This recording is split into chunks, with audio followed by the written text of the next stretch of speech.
श्रीगुरुभ्यो नमः। हरि ओम श्रीमहागणाधिपतये नमः। श्रीमहासरस्वत्यै नमः। श्रीगुरुभ्यो नमः। हरि ओम। यत्कर्ता जगतां भर्ता संहर्ता महसां निधिः प्रणमामि तमादित्यं बहिरन्तस्तमोपहम्। తల్లి గర్భము నుండి ధనము తేడెవ్వడు, వెళ్ళిపోయడి నాడు వెంటరాదు. లక్షాధికారైన లవణమన్నమి కాని మెరుగు బంగారంబు మృంగబోడు. విత్తమార్జన చేసి విర్రవీగుటె కాని కూడబెట్టిన సొమ్ము కుడువబోడు.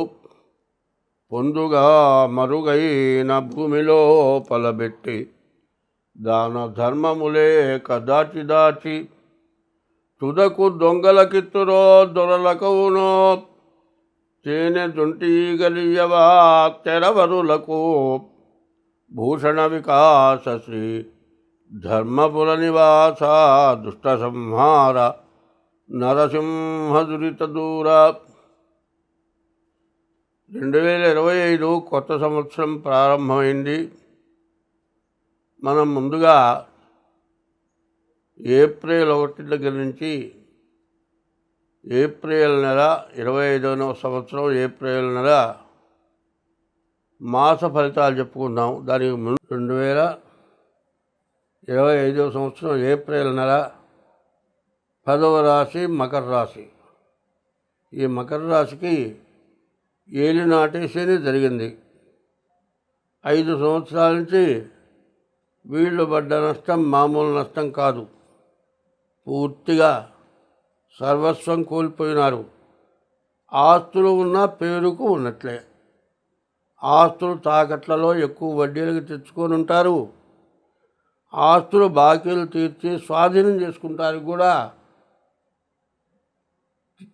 స్వాధీనం చేసుకుందామన్న ఆస్తి కంటే బాకీ ఎక్కువైంది. ఇది మనకు స్వాధీనం కాదు అనే పరిస్థితిలో ఉంటారు. కానీ శని ఈ రాశి వాళ్ళకి ఆ ఏలినాడు శని అయిపోయింది. కుంభం నుంచి మీనానికి వచ్చాడు. ఈ ఏలినాడు శని అయిపోయింది కాబట్టి టైం చాలా బాగుంది. ఇక నుంచి చాలా బాధలు తొలగిపోతాయి. అప్పులు తీర్చుకునే మార్గం దొరుకుతుంది. అప్పులు తీరతాయి. మీ ఆస్తి మీ స్వాధీనం అవుతుంది. ఇంతకుముందు ఇదివరకు పడ్డట్టుగా సుఖపడగలమా? ఇక జీవితానికి సుఖం లేదు, కష్టమే. చివరికి కూలి పని చేసుకుందామంటే కూడా కూలి పని కూడా చేసుకోలేము. ఇదివరకు గొప్పగా బతికి ఇప్పుడు కూలి పని చేయటం నామద్దా? ఆ పని చేయటం కంటే ఏదన్నా మరణించడం మంచిదనంత బాధపడతారు. కానీ బాధలన్నీ కూడా తొలగిపోయినాయి.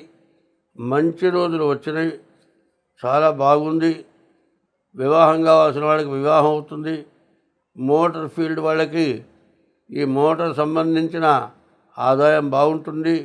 వడ్డీ వ్యాపారాలు చేసేవాళ్ళకి బాగుంది. చదువుకునే పిల్లలకి చదువుకుంటానికి బాగుంది. విద్యా ఉద్యోగం బాగా పైకి వస్తుంది. విద్యా ఉద్యోగం ద్వారా పైకి వస్తారు. తర్వాత వ్యాపారస్తులకు పూర్తిగా బాగాలేదు. మరి కుజుడు సప్తమంలో ఉండటం చేత భార్యాభర్తలకు మాత్రం సమస్యలు బాగా వస్తాయి. ఎక్కడ తొందరపడ్డా విడబడిపోతారు. ఏమాత్రం ఎవరు తొందరపడద్దు. ఒకళ్ళు తొందరపడితే రెండో వాళ్ళు కాస్త శాంతంగా ఉండండి. రెండో వాళ్ళు బజారున పడి ఇద్దరు బజారున పడితే మాత్రం ఎవరి దారిన వాళ్ళు పడిపోతారు. ఇక మళ్ళీ జీవితంలో కలిసే పరిస్థితి రాదు. అట్లా రాకుండా ఉండాలంటే ముందుగా మీ జాతకం చూపించుకోండి. తర్వాత ముందుగా నేను చెప్పబోయేది, ఒకళ్ళు ఎంత గొడవ పెట్టుకున్నా రెండో వాళ్ళు ప్రశాంతంగా ఉండండి. ఇప్పుడు ప్రస్తుతానికి మీ జాతకం చూపించుకునేంతవరకు ఓర్పు వహించండి. మీకు చాలా మేలు జరుగుతుంది. ఎప్పుడైనా కానీ పడ్డవాడు చెడ్డవాడు కాదుట. ఒకడు అంటాడు, ఇంట్లో కుటుంబంలో ఉండే ఆర్థిక సమస్యల చేత భార్య ఓర్పు పట్టలేక భర్తను తిరుగుతూ ఉంటుంది. కొంటాడు. వీడు ఎదవరా, పెళ్ళాన్ని తిరిగితే పడున్నాడు, నేను మగవాడిని, నేను పెళ్ళాన్ని తిరిగితే ఊరుకొని చంపి బారేస్తానంటాడు. కానీ పెళ్ళాన్ని చంపడం కాదు కావాల్సింది, పెళ్ళాం పిల్లలకి ఇబ్బంది లేకుండా జాగ్రత్తగా ఉండటం మంచిది. కొంత బ్యాడ్ టైం వచ్చినప్పుడు పెళ్ళాం మీద కత్తితో కొట్టచ్చు, చంపచ్చు, ఏదైనా చేయొచ్చు. కానీ పెళ్ళాం పోతే మాత్రం పిల్లలు అన్యాయం అవుతారు. నీవు కన్న పిల్లల్ని నువ్వు అన్యాయం చేస్తున్నావు అనేది ఆలోచిస్తే పెళ్ళాన్ని మాత్రం ఏమనలేవు, మంచిగా చెప్పుకుంటావు. మన ఇద్దరం తొందరపడితే పిల్లలు అన్యాయం అవుతారని చెప్పుకుంటాడు. అదే మూర్ఖుడు పెళ్ళాన్ని చావగొడతాడు. ఆడదాన్ని కొడితే తిరిగి మగవాడిని కొట్టలేదు, అది మాత్రం గొప్పతనం కాదు. కొట్టాలి అంటే పెళ్ళాన్ని తిరిగి కొట్టేదాన్ని కొడితే పర్వాలే, తిరిగి కొట్టేదాని జోలికి పోలేడు. వాడు బయటకు వచ్చి పెళ్ళాన్ని తన్నులు తిని బయటకు వచ్చి, ఎందుకే మకుడుతనం చేస్తావు, మకుడుతనం నువ్వు చేస్తావు, తన్నులు తింటా ఉంటాడు. బయటకు వచ్చి గప్పాలు పోతాడు. దాదాపు పెళ్ళాన్ని చేత తన్నులు తినేవాళ్ళు చాలా తక్కువ ఉంటారు. పెళ్ళాన్ని కొట్టి బాధ పెట్టేవాళ్ళు ఎక్కువగా ఉంటారు. ఆడమనిషి తిరగబడి కొట్టిందంటే ఏ లోటు లేని కొట్టదు. మనిషికి మూడే 3 వ్యసనాలు: పరస్త్రీ వ్యామోహం, జూదం, మత్తు పదార్థాలు. వీటి వల్ల ఇంటికి రూపాయి తేకుండా తాగి ఇంటికి వచ్చి పెళ్ళాన్ని కొడితే పెళ్ళాం ఎంతవరకు ఓర్చుకుంటుంది? తిరిగి కొట్టకుండా ఉంటుందా? కొట్టినప్పుడైనా బుద్ధి తెచ్చుకోవాల్సిన అవసరం ఉంది మగవాడికి. అంతేగాని పెళ్ళాం కొట్టిందని రోషపట్టం కాదు. పెళ్ళాం కాదు, పిల్లలు కూడా కొడతారు. కానీ వాళ్ళ చేత తన్నులు తిన్న తర్వాత అయినా నీవు బుద్ధి తెచ్చుకొని నువ్వు ఏం తప్పు చేసావో తెలుసుకొని ఆ తప్పు చేయకుండా మానుకోగలిగితే పెళ్ళాం చేత పిల్లల చేత తన్నులు తింటా నువ్వు చేసిన తప్పే కారణము అని తెలుసుకోగలిగితే మళ్ళీ ఆ బుద్ధితో పని నువ్వు చేయవు. కాబట్టి ఈ రాశి వాళ్ళకు ఉన్నటువంటి పరిస్థితులు ఎట్లా ఉన్నాయంటే, మరి ఈ రాశి వాళ్ళకి ఏలినాడు శని అయిపోయింది, మంచి రోజులు వచ్చినాయి. కానీ ఈ మంచి టైంలో చాలా జాగ్రత్త పడాల్సిన అవసరం ఉంది. ఈ మంచి టైంలో కొన్ని దుర్బుద్ధులు పుడతాయి.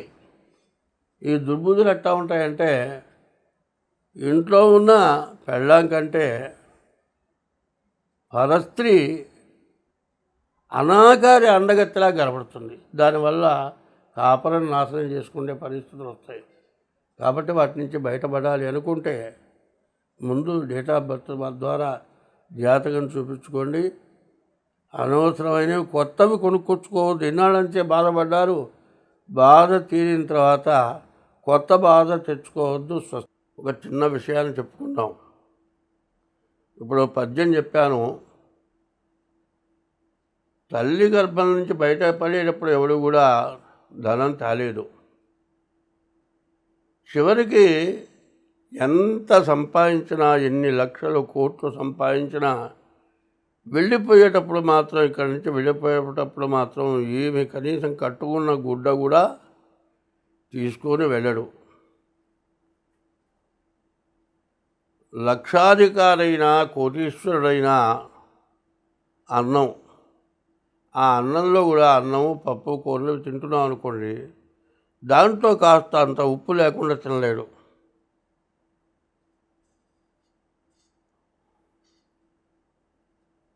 పోనీ దాచిపెట్టిన డబ్బులు ఏమైనా తీసుకెళ్తాడా? ఏమీ తీసుకెళ్ళలేడు. దాచిపెట్టిన డబ్బు తీసుకెళ్ళలేడు, వచ్చేటప్పుడు తేలేదు, వచ్చి వెళ్ళేటప్పుడు తీసుకెళ్ళలేదు. కానీ ఆశ, ఈ ఆశ వల్ల ఎన్ని రకాల పాపాలు చేసి ధనాన్ని సంపాదించి ఎంతమందినో బాధలు పెట్టి,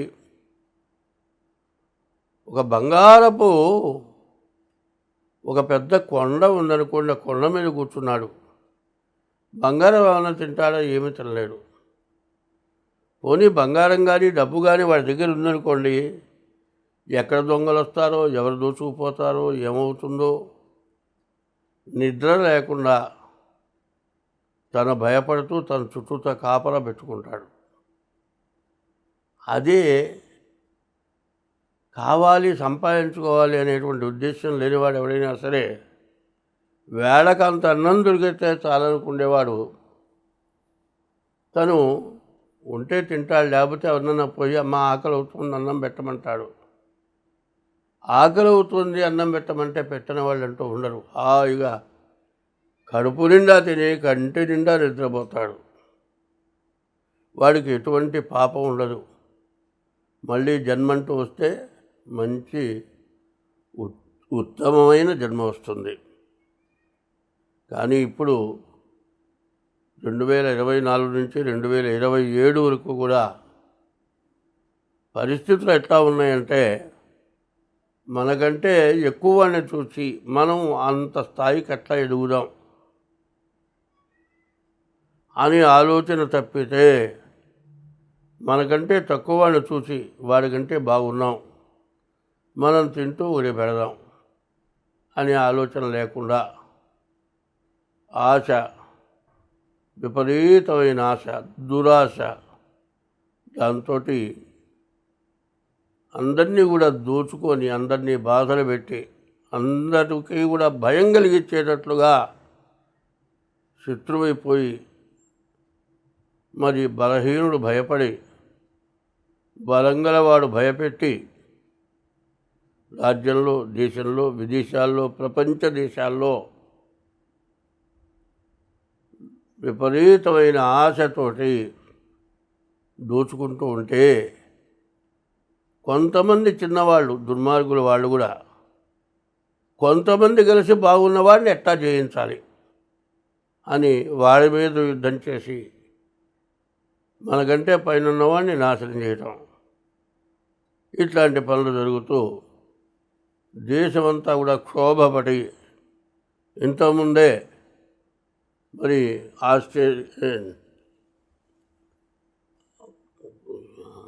రష్యా మరి ఉక్రెయిన్ యుద్ధం చేసి కొన్ని రాజ్యాలు ఈ రెండు అటు కొన్ని రాజ్యాలు ఇటు కొన్ని రాజ్యాలు సపోర్ట్ చేసి యుద్ధం చేసి రెండు దేశాలని కూడా నాశనం చేసినాయి. చివరికి ఇంత తిరుగుతూ ఉంటే ఏదైనా రాజీ కావాలంటే ముందు యుద్ధం మానేయండి, రాజీ చేద్దాం అనుకున్నారు. చివరికి కొట్టుకొని వాళ్ళే యుద్ధం మానుకున్నారు. మానుకున్న తర్వాత వచ్చింది ఏమిటంటే నష్టం తప్పితే లాభం అంటూ లేదు. మరి ఇటువంటి దురాశతోటి ప్రజలు, దేశాలు కొట్టుముట్టాడుతూ అందులో అణుబాంబులు, రసాయన బాంబులు ఇట్లాంటివి వేయటం వల్ల ముందు కనీసం వాటి వల్ల విషవాయువులు వచ్చి రకరకాలైన వ్యాధులు వచ్చి వాయు కాలుష్యం, నీటి కాలుష్యం వచ్చి చాలా ఇబ్బందులు పడుతూ వృద్ధాప్యంలో మరి రోగ నిరోధక శక్తి తగ్గినటువంటి వాళ్ళు తొందరగా మరణించే పరిస్థితులు వచ్చి ప్రపంచమంతా కూడా బాధపడిపోతుంది. ఇంకా ముందు బాధపడటానికి పరిస్థితులు వస్తున్నాయి. కాబట్టి చిన్నవాళ్ళైనా సరే మంచిగా బతకటానికి నేర్చుకొని అందరూ కూడా మంచిగా ఒకళ్ళతో ఒకళ్ళు సత్సంబంధాలు పెట్టుకొని మరి భార్యా పిల్లల్ని, తల్లిదండ్రులని, పక్కనున్న వాళ్ళని అందరూ కూడా బాగుండేట్టుగా మంచిగా బతుకుతూ ఎప్పుడు ఇందాక చెప్పా మరి పద్యం కూడా చెప్పా. ఏమిటా పద్యం అంటే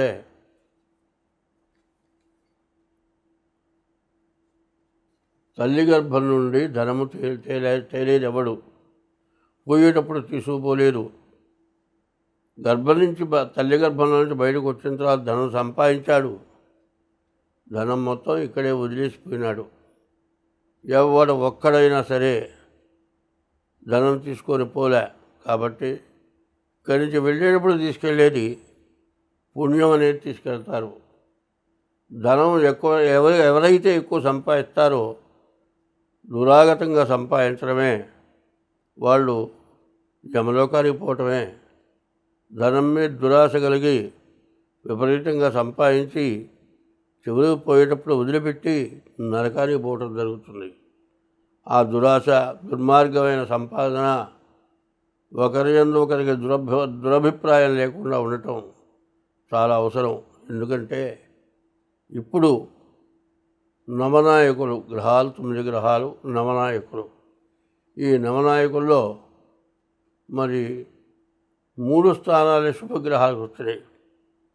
6 స్థానాల్లో 4 స్థానాలు రవికి వచ్చినాయి, సూర్యుడికి. మిగతా 2 స్థానాలు కూడా పాపగ్రహాలకు వచ్చినాయి. అంటే శుభగ్రహాలు 3. మరి చంద్రుడు, బుధుడు, గురువు.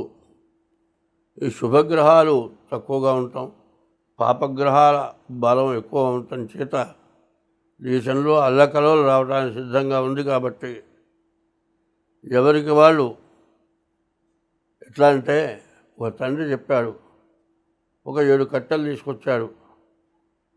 కట్టగట్టిన ఆయన కొడుకులు ఉన్నారు, 5 కొడుకులు. ఈ కట్టగానే ఉంచి విరగదీయడా అంటే కొడుకులు విరగదీయలేకపోయినారు. 7 కట్టలు విడదీసి విరగదీయడా అంటే ఒక్కడే 7 కట్టలు విరగదీశాడు. ఎంత బలహీనులైనా, ఎంతటి బలం తక్కువైన కట్టెలైనా 7 కట్టలు కట్టి విడదీయాలని, కట్టగట్టి విడదీయాలంటే ఎవరి వల్ల కాల. సన్నటి కట్టెలైన 7 కట్టగట్టి విరగదీయాలంటే విరగదీయలేకపోయినారు.